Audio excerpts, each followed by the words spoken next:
Hello everybody. So today I have a quick video that I titled Raise Rates Fast and Break Things. And the goal of the video is to kind of compare Silicon Valley Bank with the other banks and see where things went wrong, and is it as bad at the other banks as it is at Silicon Valley Bank.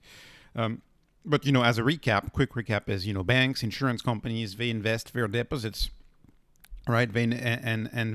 Many of them have made the mistake of investing it in one asset class that has crashed much more than stocks, and it's agency MBS. All of the mortgage-backed securities, long-dated mortgage-backed securities have crashed quite a bit. And if you look at the mortgage-backed securities ETF, for example, you can see it's crashed almost 17% since 2020, and it never was like that before, right? It was a very, very stable investment before. So companies had access to the stable investment. They invested heavily in MBS thinking it would be stable.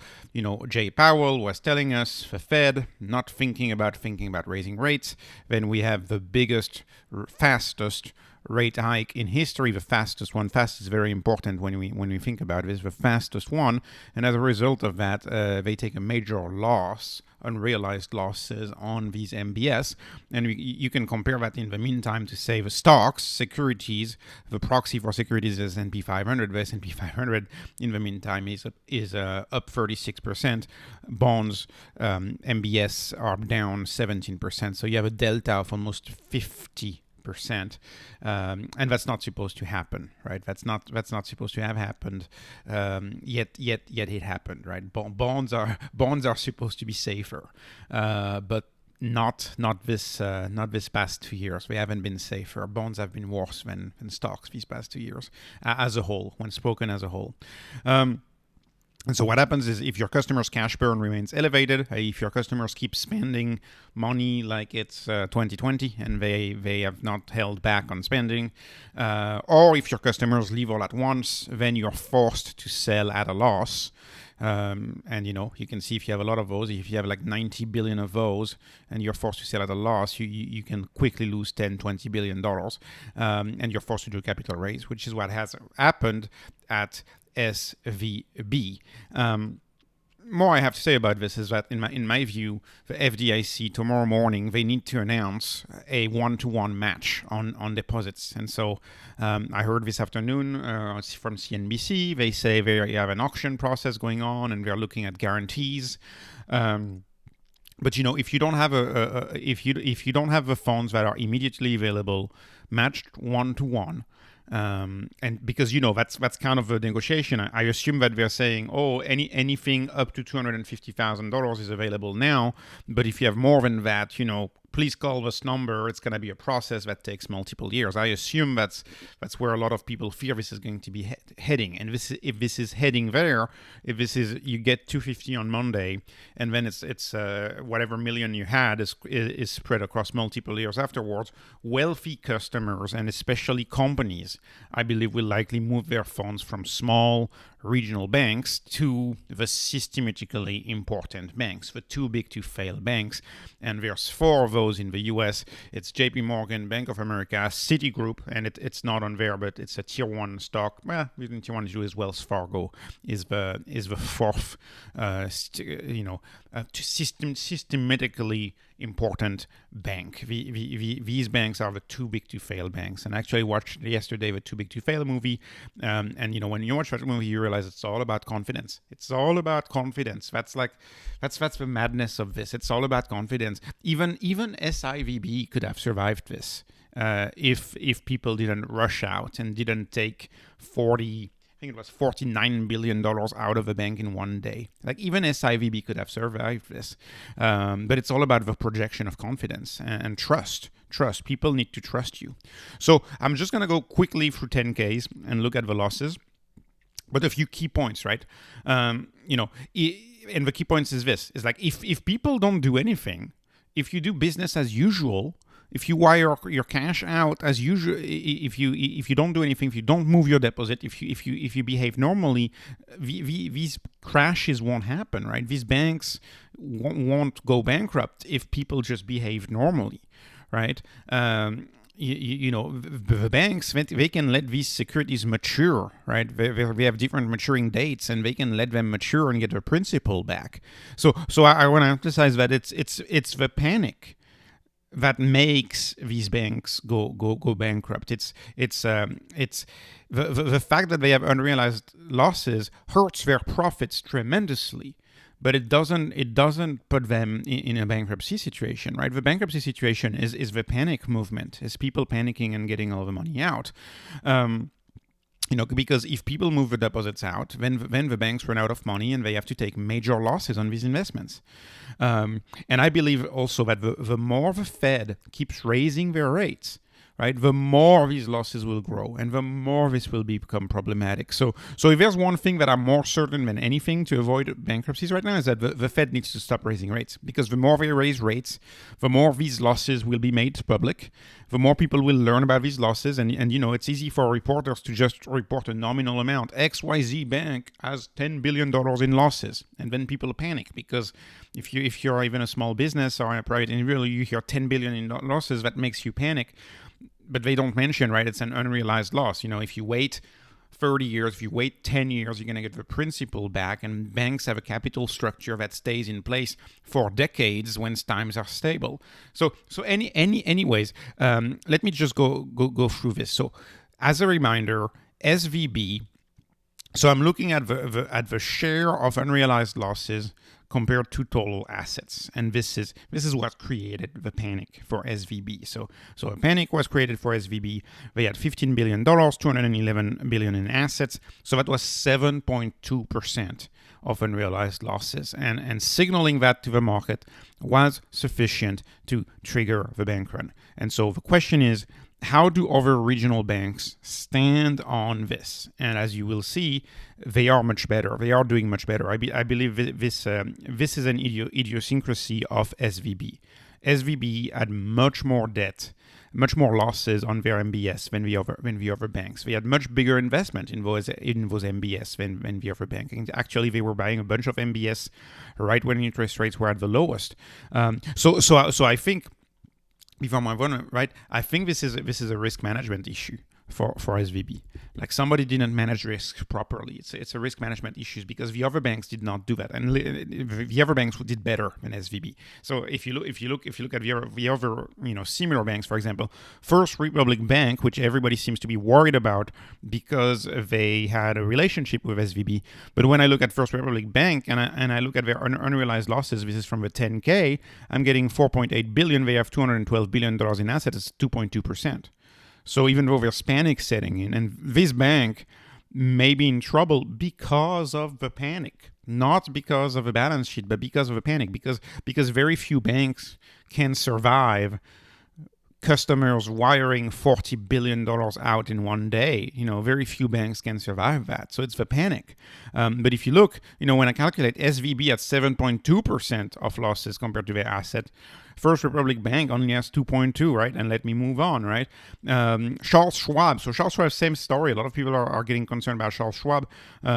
Me too. On Friday, I was a little concerned about Charles Schwab, but I'm concerned about the panic each time, right? It's the panic that concerns me. It's not the losses. Charles Schwab right now is 2.8% of losses on its MBS out of 551 billion.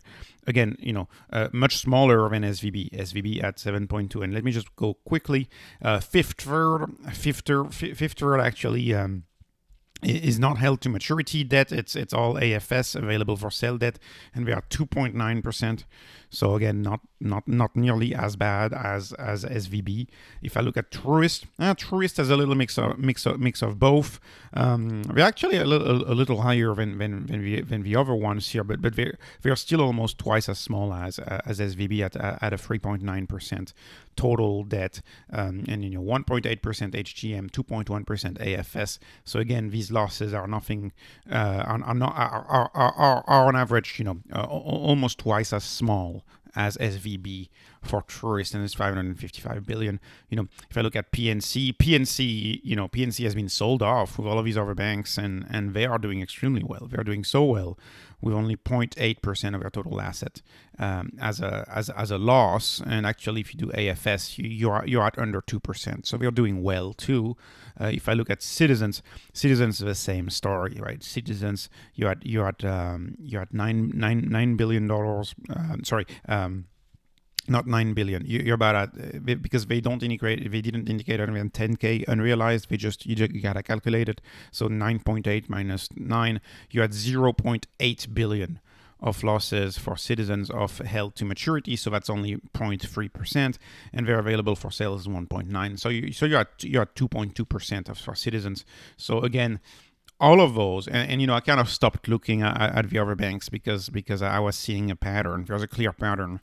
There's a clear pattern to me that it's SVB specific. These big losses that spooked investors, that scared investors, and that triggered the bank run.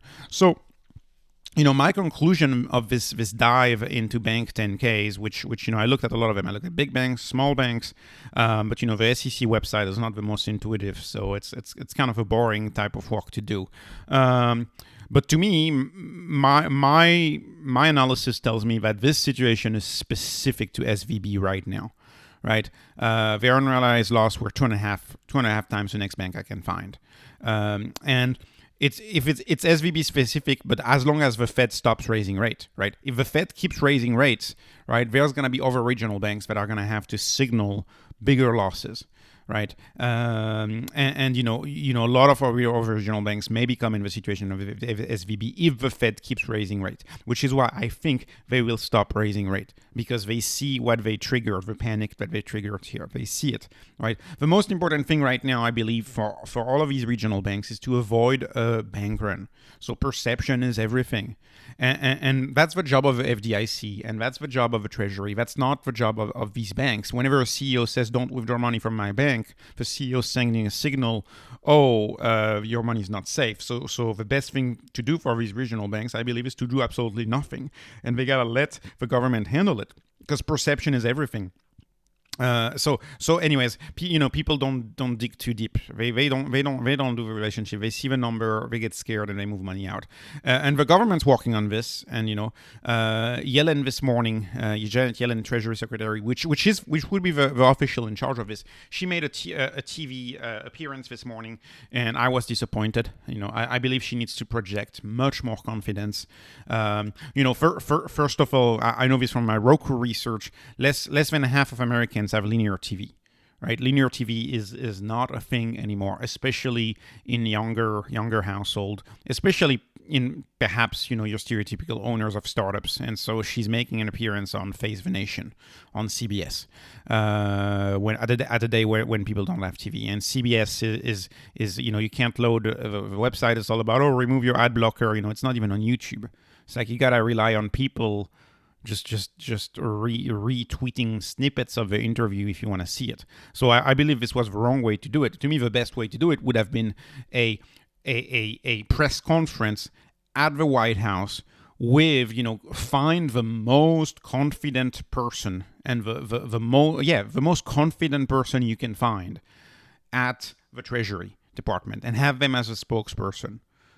It's all psychology at this point. It's all about projecting a confidence game, projecting strength. To me, this is a communication exercise. Like this is all about a communication exercise. And I'm sorry, but when I looked at the interview, I did not think she was projecting the strength that she needs to project. I watched 0 to 1 yesterday. Hank Paulson, and if you watch that old interviews of Hank Paulson during the bankruptcy of Lehman Brothers, he projected amazing confidence, and his actions created quite a bit of a disaster despite the confidence. So we need like 10x Hank Paulson right now. I don't think we're seeing a 10x Hank Paulson with Janet Yellen. She needs to project more confidence. And if that's not her, perhaps she should be a spokesperson, right? the speech seemed directed at the general public. It was more political, I believe. Because she was like, "Oh, no bailout, no bailout, no bailout." Yeah, well, I agree at a fundamental level. I agree. I agree with that. Government bailouts. I agree at a fundamental level. At a philosophical level, I agree. But when you do that, what you're going to do is that, the small depositor with less than 250,000 is going to be fine. He's not going to move. They're not going to move. But whoever has like 10 million and they're a corporate client, they have all of the incentive in the world right now to move to one of the too big to fail banks, because the systematically important banks, we know that these banks will be saved. Like JP Morgan, Bank of America, Wells Fargo, or Citigroup. If there's a problem, they're too systematically important. These banks will be saved, and we know that. And so then it's just a game theory bank where, a game theory, a game theory game where if you see someone at a regional bank who, say Roku at $500 million at SVB, if you're another company and you see that Roku did not get back its $500 million or had to jump through years and years of hoops and years of checks sent, every other month randomly, if corporate clients see that, they will move their money to the Big Four, I believe. They will move their money to the Big Four. And if they move their money to the Big Four, that will be like a corporate run on the bank. Like, a bank not initiated by the little, the private individuals, but a run initiated by the corporations.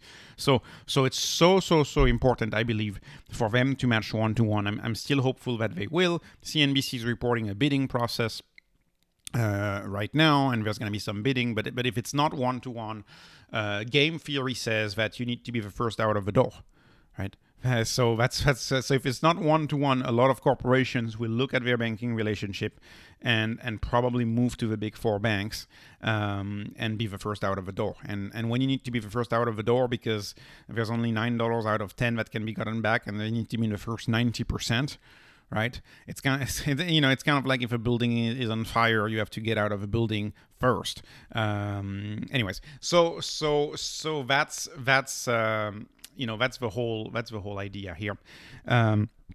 Anyways, I'm done covering it for today. Thank you so much for watching. I'm hoping for amazing news tomorrow morning. If we have amazing news, if it's matched 1-to-1, I believe the markets will rally, and that's really what I'm hoping for. This because the contagion could be too big. Anyways, thank you. Have a good day. Not investment advice. This is just entertainment. Appreciate your likes and subscribe. Thank you, and have a wonderful day.